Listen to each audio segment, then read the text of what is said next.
अव्यक्त बाप दादा है। इसी प्रकार जब हम बाबा को देखते हैं तो हमें कौन याद आता है? शिव बाबा याद आते हैं, क्योंकि उनकी आंखों से, उनके चेहरे से शिव बाबा कैसा होगा इसका अंदाजा लगता है। जिन्होंने देखा है वो तो समझ जाते हैं, जिन्होंने निराकार स्वरूप का दर्शन किया है वो समझ जाएंगे।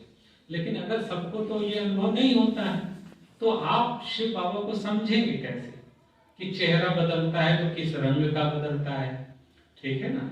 और आंखें लाल होती है तो भाई पहले कैसी थी, आंखों का भी रंग बदलता है।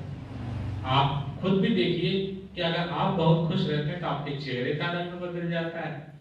यानी कि हम हैं इस शरीर के अंदर, और यही बात 100 साल से बाबा हम लोगों को पढ़ा रहे हैं।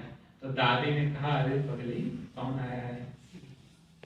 बाबा आए हैं, शिव बाबा नहीं आए हैं, बाबा आए।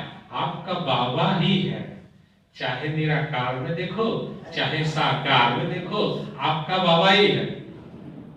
अगर वो बाबा नहीं होता तो हम साक्षात्कार कैसे करते? दादा लिखराज होता तो ताकत होती क्या साक्षात्कार कराने की? नहीं। तो जब बाबा घुसा तो ही साक्षात्कार शुरू हुए। हम सब दादी बने तो शिव बाबा के बिना थोड़ी बने। तो ये दोनों गुड़ जाने गुड़ की गोधरी जाने, ये दोनों एक ही में दूधे हुए हैं, तो क्यों अलग कर लेते हो? कंबाइंड स्वरूप है तो इनको अलग क्यों कर लेते हो? जब आज भी पढ़ा रहा है कि बहन को भी देखो तो आत्मा रूप में देखो, भाई को भी देखो तो आत्मा रूप में देखो, तो आप क्यों निराकार और साकार में उलझे पड़े हैं? बाबा ने तो पढ़ाया ही नहीं कि भाई ये चेहरा याद करो, कुर्ता धोती याद करो, क्या याद करो? तो दादी ने कहा कि बुद्धू बाबा आए थे, बाबा दो नहीं है, बाबा एक ही है। अब तुमको दो तरीके से याद करते हो तो फंस जाते हो।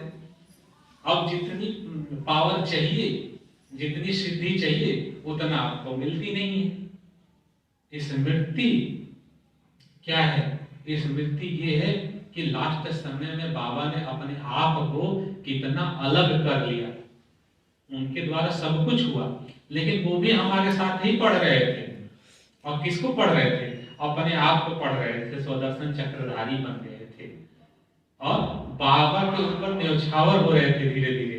सबको भी बताया ना कि सबको अलग कर दिया कि शरीर छोड़ने के वक्त जो है कोई ऐसा व्यक्ति ना रहे जिससे मुझे